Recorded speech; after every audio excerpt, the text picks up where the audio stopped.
Welcome to கல்டா info Tamil.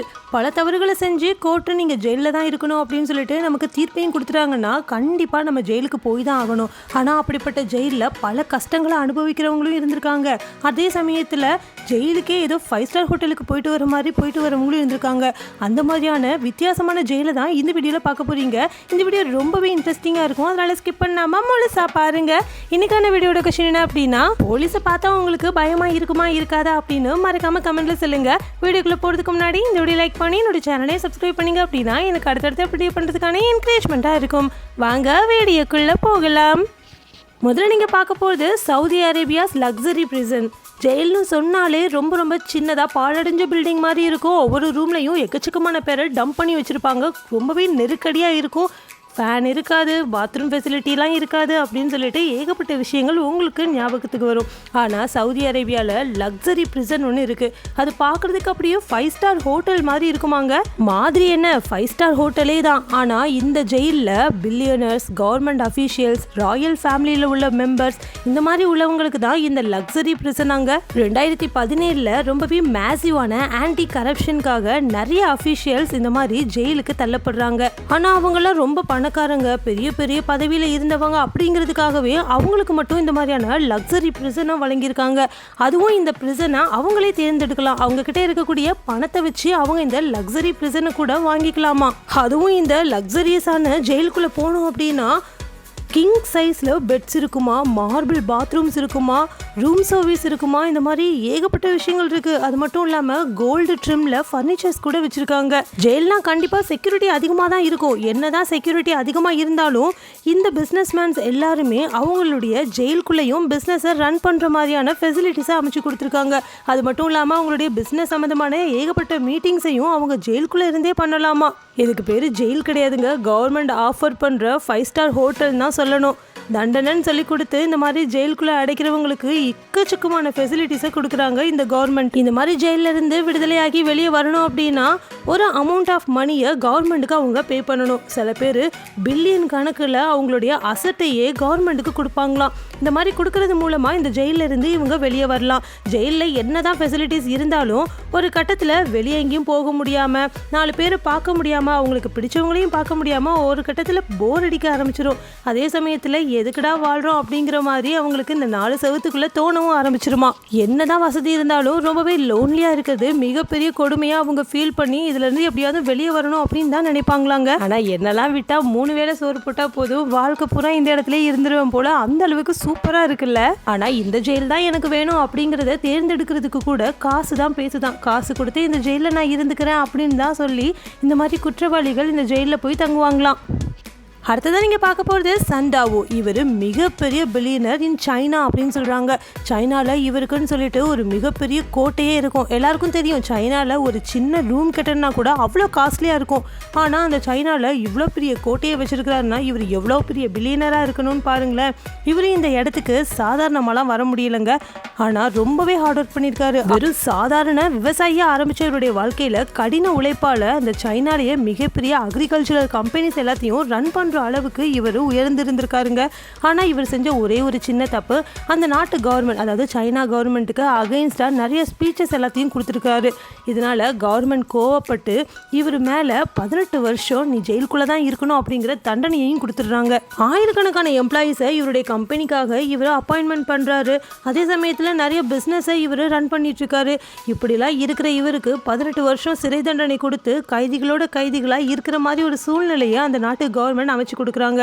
ஆனால் இவ்வளோ பெரிய பில்லியனராக இருந்தும் இவருக்கு எந்த ஒரு சலுகையுமே, அதாவது பெரிய பெரிய அஃபீஷியல்ஸுக்கெல்லாம் ஒரு வித்தியாசமான அறை, அதாவது கொஞ்சம் நல்ல வசதி இருக்கக்கூடிய அறைகள் கொடுப்பாங்க. அந்த மாதிரி கூட இல்லாமல் சாதாரண மக்களை எப்படி ட்ரீட் பண்ணுவாங்களோ அதே மாதிரி தான் இவரை கோவத்தில் உச்சிக்கு போன கவர்மெண்ட் எந்த ஒரு சலுகையுமே கிடையாது அப்படின்னு சொல்லிட்டு இவருக்கு சாதாரணமான ஒரு ஜெயிலை தான் இவருக்கும் கொடுத்துருக்குறாங்க. அதாவது சிறை கைதிகள் கிட்டத்தட்ட 12 மணி நேரம் அவங்களுடைய சின்ன குறுகலான ரூமில் பங்கர் பெட் போட்டு வச்சிருக்கிற அந்த இடத்துல தான் தூங்குற மாதிரி இருக்கும். அது மட்டும் இல்லாமல் அந்த பங்கர் பெட் போட்டு வச்சிருக்கிற இடத்துலையே ஒரு லெட்டினும், அதாவது ஒரு பாத்ரூமும் இருக்கும். பாத்ரூம்னா ஒரு ரூம் மாதிரிலாம் இருக்காதுங்க, ஓப்பன் ஸ்பேஸாக தான் இருக்கும். ஒரு சின்ன பார்ட்டிஷன் கூட இல்லாமல் அதுலேயே தான் நம்ம பாத்ரூம் போகிற மாதிரி இருக்கும். அங்கேயே தான் நம்ம சாப்பிடணும், அங்கேயே தான் நம்ம தூங்கணும். அப்படின்னா கொஞ்சம் யோசிச்சு பாருங்க எவ்வளோ கடுமையான தண்டனை அப்படின்னு சொல்லிட்டு. சரி, 12 மணி நேரம் தான் அந்த 4 செவத்துக்குள்ளேயே இருக்கிறோம் அப்படின்னு பார்த்தா அதுக்கப்புறம் இவங்களை வெளியே கொண்டு வந்து லேபர் மாதிரி இவங்களை நிறையவே வேலை வாங்குவாங்களாம். சைனாவில் நல்ல பணக்காரங்களாக இருக்கிறவங்களுக்கு இதே மாதிரி ஏதாவது தீர்ப்பு கொடுத்து ஜெயிலுக்கு போகிற தண்டனை எல்லாம் கொடுத்துட்டாங்க அப்படின்னா அவங்க கொஞ்சம் நல்ல லக்ஸரியஸாக இருக்கக்கூடிய ஜெயிலாக பார்த்து பை பண்ணிக்குவாங்களாங்க, அதாவது காசு கொடுத்து வாங்கிக்குவாங்களாம். ஆனால் இவரால் அது கூட பண்ண முடியலையாம். சாப்பாடு கூட ரொம்ப பேசிக்காக தான் இருக்கும், வெறும் சோறு காய்கறிகள் மட்டும்தானாங்க. இது பயங்கரமான கொடூரமான தண்டனைகள்லாம் செஞ்சுருக்கவங்களுக்கு இந்த மாதிரி தண்டனை ஓகே. ஆனால் கவர்மெண்ட்டை மட்டும் ஆப்போசிட்டாக அகைன்ஸ்டாக பேசிட்டாங்க அப்படிங்கிறதுக்காக மட்டும் இந்த மாதிரி தண்டனை கொடுக்குறதுலாம் கொஞ்சம் பயங்கரமாக தான் இருக்குல்ல. அடுத்ததான் நீங்கள் பார்க்க போகிறது பில்லியனர் சூட்ஸ் இன் விஐபி பிரிசன்ஸ். விஐபி பிரிசன் அப்படின்னு சொல்லிட்டு அர்ஜென்டினாவில் ஒரு பிரிசன் இருக்குங்க. இது ரொம்ப பணக்காரங்களாக இருப்பாங்க தெரியுமா, அவங்களுக்காகவே உருவாக்கப்பட்ட பிரிசன் தானா. இதில் இவங்களுக்கு ரொம்பவும் ப்ரைவேட்டான பாத்ரூம்ஸ் கொடுக்கப்படுது, பர்சனல் செஃப்ஸ் இருக்கிறாங்க, ஆக்சஸிங் டைனிங் ஒயின், அதாவது நம்ம சாப்பிடும்போது நமக்கு ஒயின் கூட பரிமாறுறாங்களாம். சாதாரண ஜெயில் அப்படின்னா ரொம்பவே க்ரௌடடாக இருக்கும், ஆனால் இங்கே க்ரௌடடே இருக்காதாங்க. ஒவ்வொருத்தருக்கும் தனித்தனியான ரூம்ஸு, ஏசி, ஜிம்மு இது எல்லாமே இருக்குது. இதே மாதிரி யுஎஸ்ஏலையும் ஒரு பிரிசன் இருக்குது. இந்த இடத்துல ஒயிட் காலர் கிரிமினல்ஸ்க்கு மட்டும்தான் இந்த பிரிசனை கொடுப்பாங்களாம். இதுக்குள்ளே அவங்களுக்கு தேவையான எல்லா ஃபெசிலிட்டிஸும் இருக்குமாங்க, டென்னிஸ் கோர்ட், லைப்ரரிஸ், இந்த மாதிரி பல விஷயங்கள். லக்ஸரிஸான வாழ்க்கையை வாழ்ந்துட்டு இருக்கிறவங்களுக்கு ஒரு சின்ன பிரேக்கை லைஃப்பில் கொடுத்து இந்த மாதிரி ப்ரெசனுக்கு கொண்டு போகிறாங்க. என்னதான் உங்களுடைய ரியல் லைஃப்பில் ரொம்ப லக்ஸரியஸாக இருந்தாலும் இந்த இடத்துல கொஞ்சம் அதை விட கம்மியான லக்ஸரியஸ் தான் இருக்கும். ஆனாலும் அதிலிருந்து இவங்களுக்கு கொஞ்சம் கேப் வேணும் அப்படிங்கிறதுக்காக இந்த மாதிரி விஐபி ப்ரெசன்ஸை இவங்க சூஸ் பண்ணுறாங்களாம்.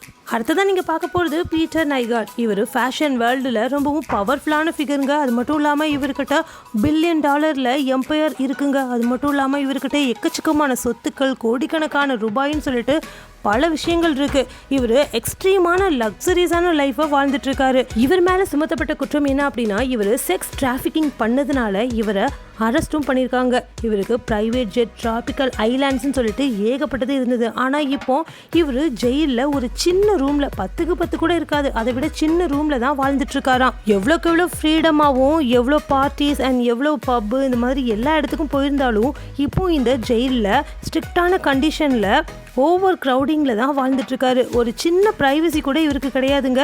அதுவும் நம்ம சாஃப்டான பெட்லலாம் படுத்து தூங்கினவருக்கு பங்கர் பெட் தான் கொடுக்கப்படுது. அது மட்டும் இல்லாமல் காற்று கூட வராது ஒழுங்கா. இதனால் இவருடைய ஹெல்த்துமே ரொம்பவே பாதிக்கப்பட்டிருக்கு. நார்மலாக ப்ரிசனுக்குள்ளே இருக்கிறவங்க என்ன மாதிரியான ட்ரெஸ் போட்டிருப்பாங்களோ அதே மாதிரியான ஆரஞ்ச் ஜம்ப் சூட் தான் இவருக்கும் கொடுக்கப்படுதுங்க. இவருக்கு சாப்பாடு கூட பேசிக்காக தான் கொடுக்குறாங்க. எவ்வளோ காசு இருந்தாலும் இவர் செஞ்ச குற்றத்துக்காக இவருமே எல்லாரும் மாதிரியும் தான் ட்ரீட் பண்ணப்படுறாரு. உண்மையிலே அந்த நாட்டு கவர்மெண்ட் சூப்பர் தான் இல்லையா? எந்த ஒரு சின்ன பார்ஷியாலிட்டியும் கூட இவருக்கு பார்க்காம இவருக்குமே எல்லார் மாதிரியும் தண்டனை கொடுத்துருக்காங்க. இப்போ உங்க எல்லாருக்கும் பிடிச்ச செக்ஷன் வந்தாச்சு. அதாங்க உங்க கமெண்ட்ஸ் எல்லாம் ரிப்ளை பண்ண போறோம். வாங்க நம்ம சப்ஸ்கிரைபர்ஸ் என்ன கமெண்ட்ஸ் பண்ணியிருக்காங்கன்னு பார்க்கலாம். சின்ன என்ன கமெண்ட் பண்ணியிருக்காங்கன்னா 3 நாளாக என்னால் வீடியோ போட முடியலையா, அதனால வீடியோ எப்போ போடுவீங்க அப்படின்னு கொஞ்சம் பயங்கரமாகவே கோவப்பட்டுட்டாங்க. சாரிம்மா, 3 நாளாக என்னால் ஒழுங்காக வீடியோ போட முடியல, ஆனால் கண்டிப்பாக இனிமேல் வீடியோ ஒழுங்காக போடுறேன். இதே மாதிரி உங்களுடைய கமெண்ட்டும் என்னோட வீடியோவில் இடம்பெறணும்னு நினச்சிங்கன்னா ஒவ்வொரு வீடியோலையும் நான் கேட்குற கேள்விக்கு நீங்கள் மறக்காம கமெண்ட்டில் போயிட்டு பதில் சொல்லணும். எந்த பதில் எனக்கு ரொம்ப பிடிச்சிருக்குதோ அந்த பதில் எடுத்து நான் என்னோட வீடியோவில் சொல்லுவேன்.